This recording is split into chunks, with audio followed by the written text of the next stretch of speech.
Hello बच्चों, the question says describe in detail the process of beta decay and gamma decay. So इस question में हमसे पूछा गया है कि process of beta decay and gamma decay क्या है। यहाँ पर हम की कॉन्सेप्ट यूज करने वाले हैं, that is radioactive decay. Radioactive decay discuss कर लेते हैं। सबसे पहले बीटा डीके। बीटा डीके में क्या होता है, जब एक न्यूक्लियर रिएक्शन है तो उसमें क्या होगा, एक अनस्टेबल पेरेंट न्यूक्लियस एमिट करेगा बीटा पार्टिकल और फॉर्म करेगा एक स्टेबल डॉटर न्यूक्लियस। ठीक है, तो उस प्रोसेस को कहते हैं हम beta decay. So in nuclear reaction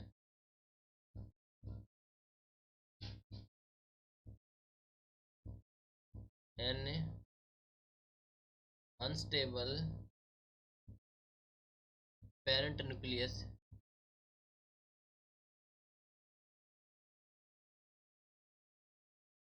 emits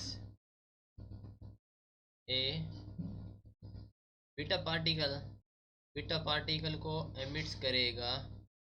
so beta particle and forms क्या फॉर्म करेगा, फॉर्म्स एक स्टेबल डॉटर न्यूक्लियस का फॉर्मेशन करेगा। स्टेबल डॉटर न्यूक्लियस है, क्लियर। तो उसे कहा जाता है beta decay, is called beta decay. Okay, तो जो बीटा डीके का फॉर एग्जांपल हम करने वाले हैं, beta decay of phosphorus. Beta decay of phosphorus,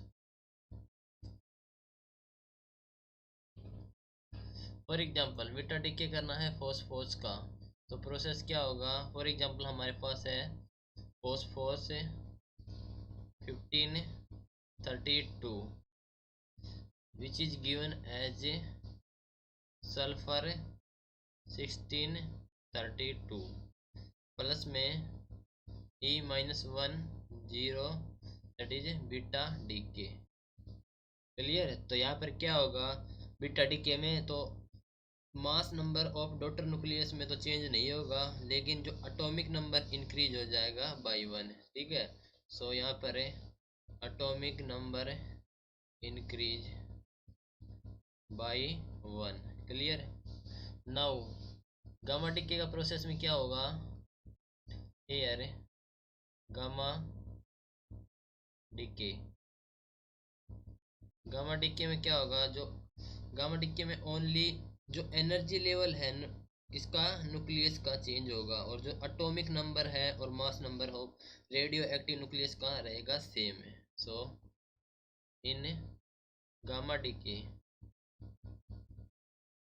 only the energy level, only the energy level, किसका एनर्जी लेवल है, न्यूक्लियस का energy level of nucleus change. Okay, और जो एटॉमिक नंबर है और मास नंबर है रेडियो एक्टिव न्यूक्लियस का वो रहेगा same. Okay, the atomic number and mass number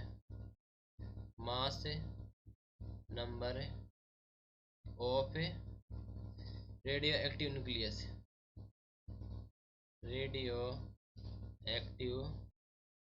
nucleus remains the same रहेगा,